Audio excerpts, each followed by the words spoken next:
ಇನ್ನು ನಿಖಿಲ್ ಕುಮಾರಸ್ವಾಮಿ ನಾಮಪತ್ರ ಸಲ್ಲಿಕೆಗೂ ಮುನ್ನ ಸಿಎಂ ಕುಮಾರಸ್ವಾಮಿ ಕುಟುಂಬ ಇವತ್ತು ಕುಟುಂಬ ಸಮೇತರಾಗಿ ಚಾಮುಂಡಿ ಬೆಟ್ಟದಲ್ಲಿ ಪೂಜೆಯನ್ನು ಸಲ್ಲಿಸಿದರು. ಪೂಜೆಯನ್ನು ಸಲ್ಲಿಸಿದ ಬಳಿಕ ಮುಖ್ಯಮಂತ್ರಿ ಕುಮಾರಸ್ವಾಮಿ ಪಬ್ಲಿಕ್ ಟಿವಿ ಜೊತೆ ಮಾತನಾಡಿದ್ದಾರೆ. ನೋಡೋಣ ಬನ್ನಿ. ನಮ್ಮ ಜೊತೆಯಲ್ಲಿ ಇದ್ದಾರೆ, ಅವ್ರ ಜೊತೆ ನಾನು ಮಾತಾಡ್ತೀನಿ. ಸರ್, ಈಗ ನಿಖಿಲ್ ಅವರ ನಾಮಪತ್ರ ಸಲ್ಲಿಸಕ್ಕೆ ಹೋಗ್ತಾ ಇದ್ರಿ, ಹೇಗಿದೆ ವಾತಾವರಣ ಸರ್?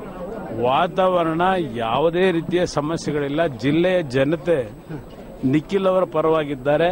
ನನ್ನ ಮೇಲೆ ಇರ್ತಕ್ಕಂಥ ಪ್ರೀತಿ ಅಭಿಮಾನದಲ್ಲಿ ಯಾವುದೇ ರೀತಿಯ ಕೊರತೆ ಇಲ್ಲ ಅನ್ನೋದು ನನ್ನ ಅಭಿಪ್ರಾಯ. ಅಂಬರೀಶ್ ಅವರ ಹೆಸರಲ್ಲಿ ರಾಜಕಾರಣ ಜೋರಾಗಿ ಕಾಣ್ತಾ ಇದೆ. ನನಗೆ ಅದರ ಅವಶ್ಯಕತೆ ಇಲ್ಲ. ನಾನು ದುಡಿಮೆ ಮಾಡಿದ್ದೇನೆ. ಜಿಲ್ಲೆಯ ಜನತೆಗೂ ನಮ್ಮ ಕುಟುಂಬಕ್ಕೂ ಅವಿನಾಭಾವ ಸಂಬಂಧ ಇದೆ.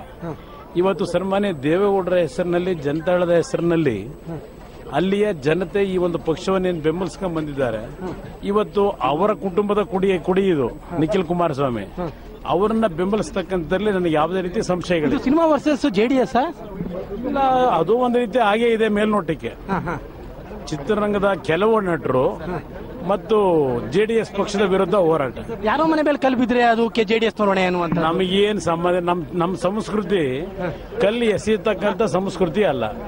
ನಮ್ಮ ಸಂಸ್ಕೃತಿ ನಾಡಿನ ಜನತೆಯ ಕಷ್ಟಗಳಿಗೆ ಯಾವ ರೀತಿ ಸ್ಪಂದಿಸಬೇಕು, ಅದಕ್ಕೆ ಸ್ಪಂದಿಸಿ ಕೆಲಸ ಮಾಡತಕ್ಕಂಥದ್ದು ನಮ್ಮ ಸಂಸ್ಕೃತಿ. ಇದು ಸ್ಪಷ್ಟವಾಗಿ ಕುಮಾರಸ್ವಾಮಿ ಅವರ ಮಾತು. ನಮಗೆ ಇದು ಒಂದು ರೀತಿ ಒಂದು ಹಂತದಲ್ಲಿ ಕುಮಾರಸ್ವಾಮಿ ಅಂದ್ರೆ ಜೆಡಿಎಸ್ ವರ್ಸಸ್ ಚಿತ್ರರಂಗ ಅನ್ನೋ ರೀತಿಯಲ್ಲಿ ಕಾಣ್ತಾ ಇದ್ರು ಕೂಡ ನಮಗೆ ಯಾರ ಅವಶ್ಯಕತೆನೂ ಇಲ್ಲ. ನನ್ನ ದುಡಿಮೆಯ ಫಲವಾಗಿ ನಾನು ಓಟನ್ನು ಕೇಳ್ತಾ ಇದ್ದೇನೆ ಅನ್ನೋದು ಕುಮಾರಸ್ವಾಮಿ ಅವರ ಮಾತು. ಕ್ಯಾಮ್ರಾ ಪರ್ಸನ್ ಕಾರ್ತಿಕ್ ಜೊತೆ KP Nagaraj, public TV, Mysuru.